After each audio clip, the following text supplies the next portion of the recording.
Bisa dibilang tergantung dari warnanya, warna seperti apa. Kalau si ular tersebut cerah, saya kasih alas kandang pakai tisu. Tapi kalau mereka yang gelap kayak seperti ini kan gelap. Ini karena cahayanya aja bagus, cahayanya terang, jadi warnanya kelihatan cerah. Padahal sih ini coklat tua banget gitu.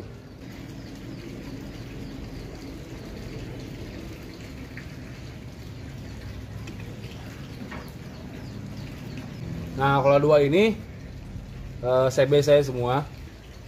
Kalau yang tadi, yang 8 tadi, yang 7 ya.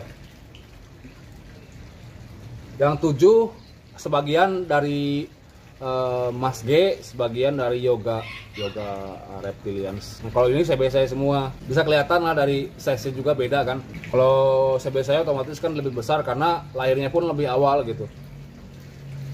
Kalau untuk pemeliharaan sih mau dari orang lain, mau pemeliharaan CB saya sendiri sih sama aja gitu. Saya nggak membeda-bedakan, punya saya harus dengan kersit berbeda, sedangkan punya orang puasa bodoh karena itu punya orang gitu. Enggak sih.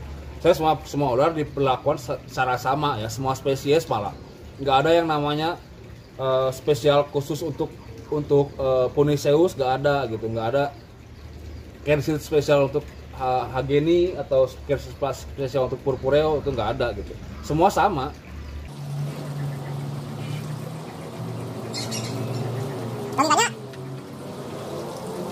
Buat apa dibeda-bedain kalau mereka tinggal di lingkungan yang sama gitu, yang suhu yang sama, terus cara pemeliharaan yang sama gitu. Buat apa dibeda-bedain? Oh mungkin Kang, karena mereka harganya beda, sama aja lah gitu. Kecuali ular tersebut membutuhkan perawatan yang spesial gitu, kayak rattlesnake membutuhkan suhu yang panas gitu. Karena saya kasih settingan kandang yang kering dan memberikan lampu 24 jam gitu kan. Terus kayak biawak gitu kan. Saya di sini ada biawak si Germo namanya. Nah, di kamera kan kelihatan ini warnanya cerah karena ininya bagus cahayanya, tapi kalau aslinya mah begini. Hitam.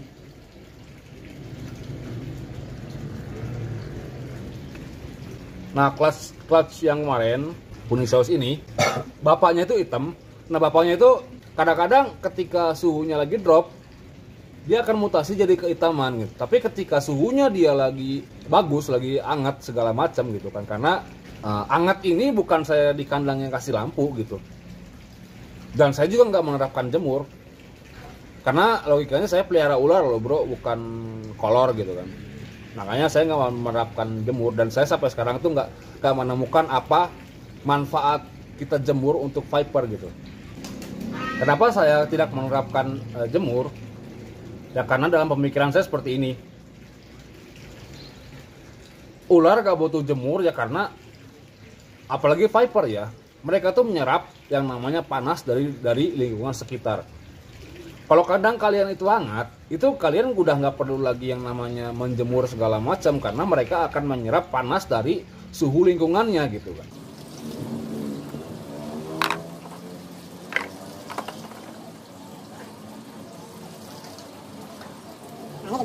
Puniceus dari, nah kalau ini bener keputihan, memang ini warnanya begini. Ini Puniceus dari Jawa Tengah, dari Yoga. Thanks banget lah mas, gila keren banget lah Puniceusnya.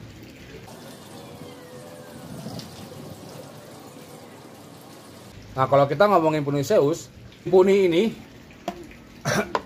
masing-masing lokality itu punya warna-warna tersendiri gitu. Di Pulau Jawa sendiri yang saya tangkap, ketika dia panas, ketika habitatnya panas, otomatis warnanya tuh jadi cerah. Tapi ketika si habitatnya adalah dingin, si warnanya itu cenderung jadi buluk, jadi kusam.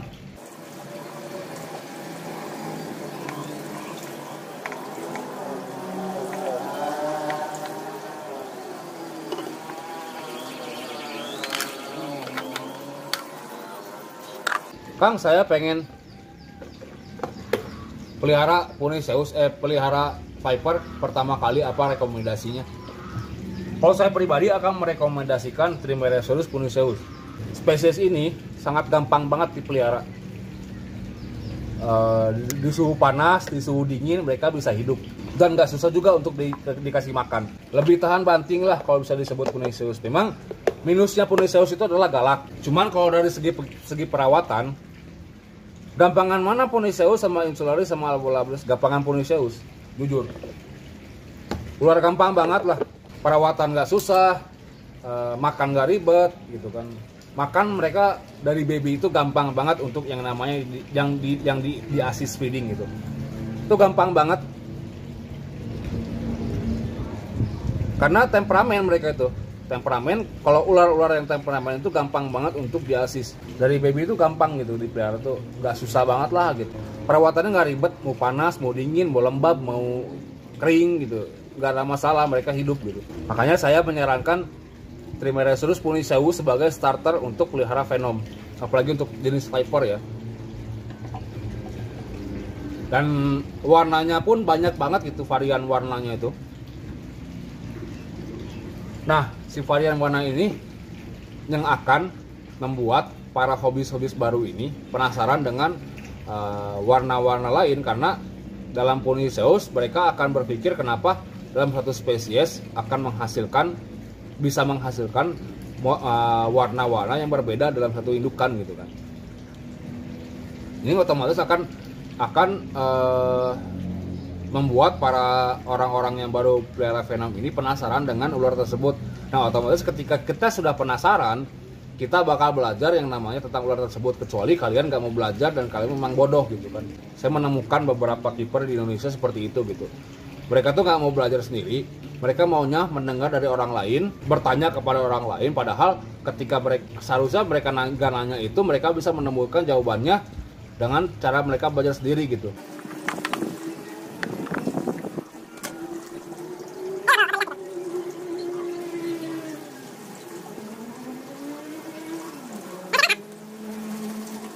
Setiap orang itu punya care sheet-nya masing-masing. Nah, gimana caranya kita menemukan care sheet kita gitu kan? Ya caranya dengan satu-satunya cara adalah kita pelihara otodidak sendiri, pelihara sendiri tanpa kita harus menanya-nanya pemeliharaannya seperti apa, pemeliharaan seperti ini seperti apa. Tanpa begitu gitu. Gimana caranya kita mendapatkan care sheet atau tata cara pemeliharaan kita sendiri, sedangkan kita aja nggak mau belajar sendiri gitu. Kita selalu mengandalkan pertanyaan dari jawaban dari orang-orang, dan selalu mengikuti apa yang orang bilang gitu. Memang basicnya kita bisa mendapatkan dari orang lain, tapi selanjutnya setelah kita tahu basic gitu, setelah kita tahu bahwa habitatnya begini, peliharanya begini, udah gitu. Hanya just itu aja gitu, jadi nggak usah lagi diterusin makannya gimana, inilah begini ini gimana. Jadi kalau kita terus-terusan nanya begitu, otomatis kita akan ketergantungan dengan jawaban orang lain gitu, dan cenderung kita mengikuti gimana orang lain pelihara. Makanya kita nggak bisa yang namanya mengikuti tata cara pemeliharaan orang lain. Kita harus menemukan gaya kita sendiri gitu, style pemeliharaan kita sendiri. Itu harus banget.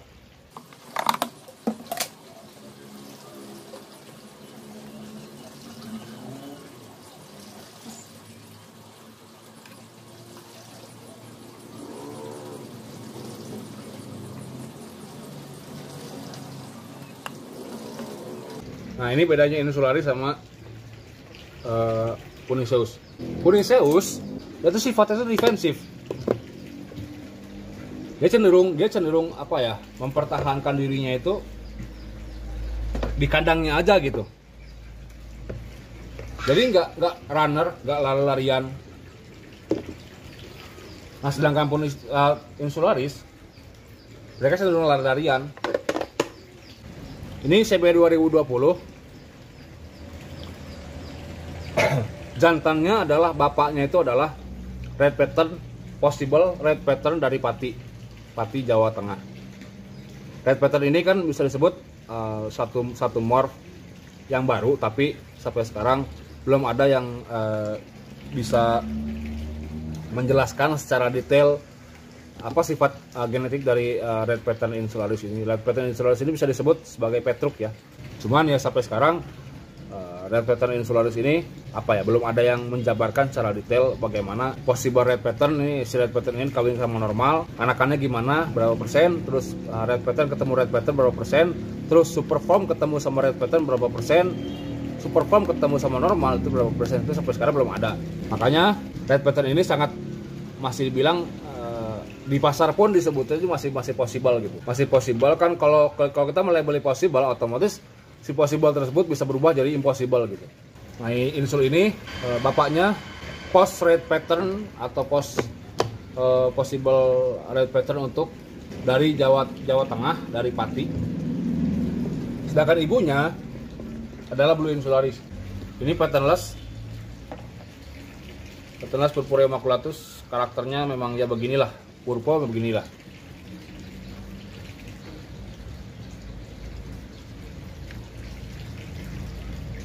Saya nggak perlu menjelaskan bagaimana karakter dari Purpurea maculatus karena kalian pun yang di rumah mungkin yang udah pelihara lama Purpurea maculatus tahulah, ngertilah gimana karakternya.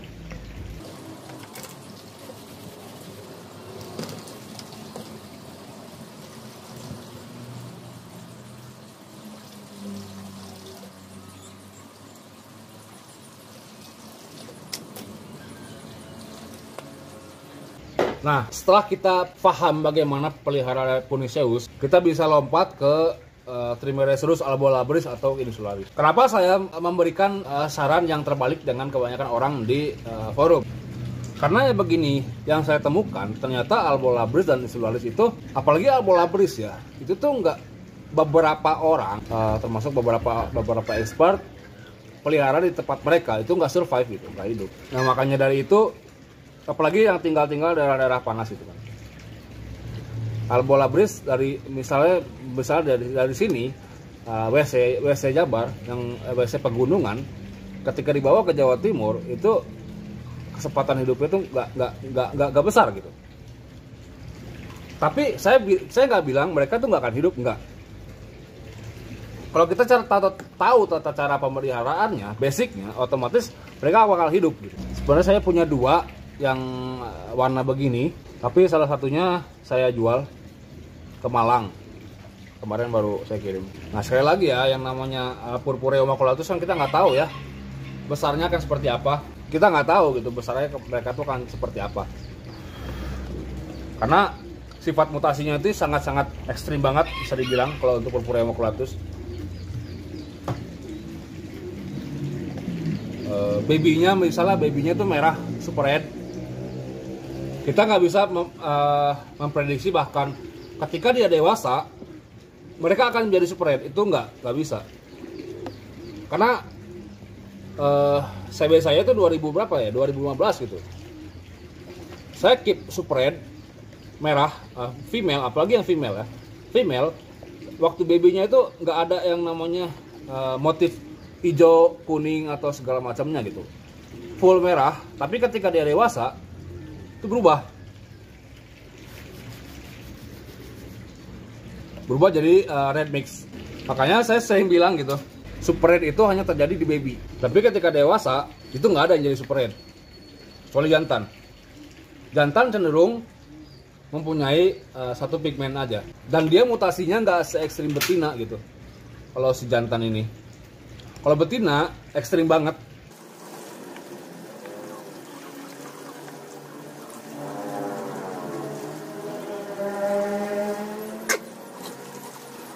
Nah, mutasi Purpurea maculatus ini hampir sama kayak Trimeresurus puniceus. Satu indukan itu bisa menghasilkan beberapa warna.